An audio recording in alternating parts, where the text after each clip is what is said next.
ఏం పేరు? శివ అండి నా పేరు. ఏం చేస్తుంటారు? నేను ప్రైవేట్ జాబ్ చేస్తుంటా. కాంగ్రెస్ పార్టీలో youth Congress vice president division. నేను రైమత్ నగర్ డివిజన్, జూబ్లీహిల్స్ కాన్స్టిట్యున్సీ. దేనికి వచ్చారు ఇక్కడికి? ప్రజావాణికి. అంటే కొన్ని డెవలప్మెంట్ వర్క్స్ ఉన్నాయి. ఆఫీసర్లు అక్కడ ఉన్న పొలిటికల్ ప్రెషర్ల వల్ల కరెక్ట్గా రెస్పాండ్ అవ్వట్లా మాకు. సో చిన్నారెడ్డి సార్ దగ్గరికి వచ్చి గతంలో కూడా ఇచ్చిన కొన్ని రిప్రజెంటేషన్స్ ఇచ్చిన. సార్ మాట్లాడి కొన్ని పనులు కూడా చేయించడం జరిగింది. సార్ చెప్పినాక కూడా కొన్ని పనులను అడ్డుకుంటున్నారు. లోకల్గా డివిజన్లో టీఆర్ఎస్ నుంచి కాంగ్రెస్లోకి వచ్చిన కార్పొరేటరు సిఎన్ రెడ్డి అని అడ్డుకుంటున్నాడు. ఆఫీసర్లకి హుకుం జారీ చేస్తున్నాడు. పాత కాంగ్రెస్ వాళ్ళు ఎవరు ఏం చెప్పినా చేయొద్దు, ఏమున్నా నేను చెప్తేనే చేయాలి అన్న రకంగా అధికారులని ఆదేశిస్తున్నాడు. మేము కూడా అధికారులకు చెప్పడం జరిగింది, మీరు ఈ రకంగా వాళ్ళ మాటలు వీళ్ళ మాటలు విని డెవలప్మెంట్ వర్క్స్ పెండింగ్ పెడితే మేము పైదాకా ఇష్యూస్ తీసుకెళ్తామని చెప్పడం జరిగింది. వాళ్ళు అయినా మారట్లేదు. సో అందుకనే చిన్నారెడ్డి సార్ దగ్గరికి వచ్చి ఒకసారి గుర్తు చేయడం జరిగింది. సార్ కూడా మాట్లాడిరు, మేడంకి ఫోన్ చేసి డిప్యూటీ కమిషనర్ గారికి మాట్లాడిరు. ఏమైంది, ఎందుకు ఇట్లా జరుగుతుందని మాట్లాడితే ఆవిడ ఏదో వర్షన్ చెప్పుకున్నారు.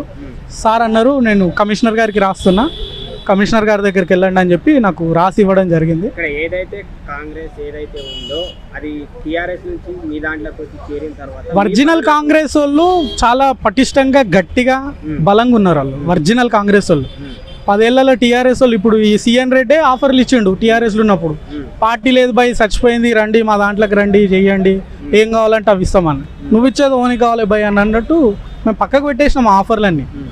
ఇప్పుడు పార్టీ అధికారంలోకి రాగానే వాడే మన దగ్గరకు వచ్చిండు. ఇప్పుడు మన పార్టీలోకి వచ్చేసి పార్టీ మారిన కార్పొరేటర్ ఎవరైతే ఉన్నారో పాత కాంగ్రెస్ వాళ్ళు ఆయన మాట వినడానికి ఏంటి? కాంగ్రెస్ పార్టీలో ఏం జరుగుతుంది?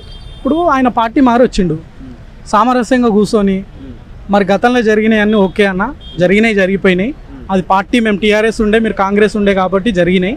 మరి ఇప్పుడు అంతా ఒకటే కాబట్టి మన అందరం కలిసి ప్రజలకు సర్వీస్ చేద్దాం, ఎటువంటి గొడవలు లేకుండా అని అంటే బాగుంటుంది. ఈ ఆప్షన్ మేము ఇచ్చినాం, ఈ వర్షన్ మేము చెప్పినాం, మేము అవన్నీ వద్దు మంచిగా సర్వీస్ చేద్దామని. ఆయన ఏదో గుంటనక్కలాగా లోపల ఒకటి పెట్టుకొని బయటకు ఒకటి పెట్టుకొని మాతో కలిసి ఉన్నట్టే చేసి ఒక వర్గాన్ని రెడీ చేసుకొని టీఆర్ఎస్లో ఉన్న ఈయన చెంచాగిరిలో ఎవరు ఉన్నారో వాళ్ళందరినీ ఈయన కాంగ్రెస్లోకి తీసుకొచ్చి ఒక టీముని రెడీ చేసుకొని డివిజన్లో పార్టీ కార్యక్రమాలు ఏమున్నా మాకు వితౌట్ ఇంటిమేషన్ ఆయన ఒక్కడు వెళ్ళి చేసుకుంటాడు. మరి ఇన్నేళ్ళు కాంగ్రెస్కి పనిచేసిన వాళ్ళు ఏం చేయాలి? ఏదైనా మేము సరే ఇంకా వాడు వస్తుండలే అని చెప్పేసి డెవలప్మెంట్ వర్క్ ఉంటుంది మాకు, పోయి ఏదో ఆఫీసర్కి ఒక లెటర్ ఇస్తాం, తెలిసిపోతుంది, పేపర్లో వస్తుంది కదా లెటర్ ఇచ్చినాక. ఆ పేపర్లో చూసేసి ఆఫీసర్కి ఫోన్ చేస్తాడు, వాళ్ళు ఇచ్చిరు కదా చేయకండి మీరు అని. ఒకవేళ ఆఫీసర్ వినలేడు అనుకో, వాళ్ళకు పైనుంచి మినిస్టర్లు ఎవరైనా ఉంటే వాళ్ళ దగ్గర నుంచి వాళ్ళ పిఏలో ఎవరో ఒకళ్ళు ఉంటారుగా, వాళ్ళ దగ్గర నుంచి ఫోన్లు చేసి బెదిరింపులకు వేయడు. ఈయన చెప్పేదాకా మీరు ఎవ్వరు పని చేయొద్దని.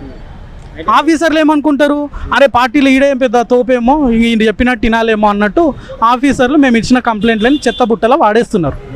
అది పరిస్థితి అక్కడ. ఇప్పటివరకు కాంగ్రెస్లో ఇలాంటి గొడవలు ఉంటాయని తెలిసింది, కానీ స్వచ్ఛంగా మీరు ఎదుర్కొన్నప్పుడు అంటే నేను ఒక కాంగ్రెస్ కార్యకర్తనే, డివిజన్ యూత్ కాంగ్రెస్ వైస్ ప్రెసిడెంట్నే. 14 సంవత్సరాలు పార్టీకి పనిచేసిన, దాంట్లో 10 సంవత్సరాలు టీఆర్ఎస్కి యాంటీగా పనిచేసిన. నేను ఫుల్ యాంటీగా పనిచేసిన. ఇలాంటి సమస్యను ఎదుర్కొంటే సాధారణ కార్యకర్త పరిస్థితి ఎన్ని రోజులు భరించాలి? ఆల్రెడీ 1.5 సంవత్సరం అయిపోతుంది. ఇంకెన్ని రోజులు తిప్పి చూస్తూ ఉంటే జిహెచ్ఎంసీ ఎలక్షన్స్ అయిపోతాయి, దాని తర్వాత మళ్ళీ జనరల్ ఎలక్షన్స్ వస్తాయి. కార్యకర్తలకు మీకు అండగా ఉన్నామని చెప్పేసి నాయకులు అంటారు, మళ్ళీ ఓట్లు వేయించుకుంటారు, మళ్ళీ ఇట్లాంటి ఎదవాళ్ళ పార్టీలకు వస్తారు, మమ్మల్ని ఇబ్బంది పెడతారు. ఆలోచించాలి. ఇప్పుడు నేను కూడా ఇక్కడ దాకా మీడియా దగ్గర కూడా ఎందుకు మాట్లాడుతున్నా అంటే, నాయకులు పట్టించుకోవాలి. కార్యకర్తల పరిస్థితి బాగాలేదు, మీరు అనుకున్నంత సుఖంగా అయితే లేదు.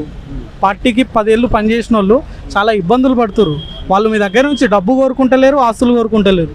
వీలైతే వాళ్ళు ఎలిజిబిలిటీ ఉంటే ప్రభుత్వ పథకాలు ఇవ్వండి వాళ్ళకి. కార్యకర్తల మంచి చెడ్డ చూడండి. వాళ్ళకి ఆపద ఉంటే అర్ధరాత్రి రండి. పోలీస్ స్టేషన్కి ఇలా కాంగ్రెస్ కార్యకర్త పోతే కూసబెట్టి కొట్టిపించే పరిస్థితులు ఉన్నాయి. ఎవరు? ఇట్లాంటి నాయకులు, టీఆర్ఎస్ నాయకులు. కాంగ్రెస్ ఇప్పుడు మళ్ళీ అసలు ఏంటంటే, ఏదైనా ఇష్యూ మీద మేము పోలీస్ స్టేషన్ పోయి ఏదైనా గొడవ ఏదో ఒకటి జరుగుతుంది, మేము వెళ్ళినాం అనుకో, టీఆర్ఎస్ వాళ్ళు బీజేపీ వాళ్ళు ఫోన్లు చేయరు సిఐలకి. ఎవరైతే ఈ సిఎన్ రెడ్డి ఉన్నాడో ఈయననే ఫోన్ చేసి ఆడుకోండి, నించోబెట్టండి, తొక్కేయండి, ఈ రకమైన స్టేట్మెంట్లు ఇస్తే ఇంకా మేము ఎంత భరించాలి చెప్పండి ఇంకా.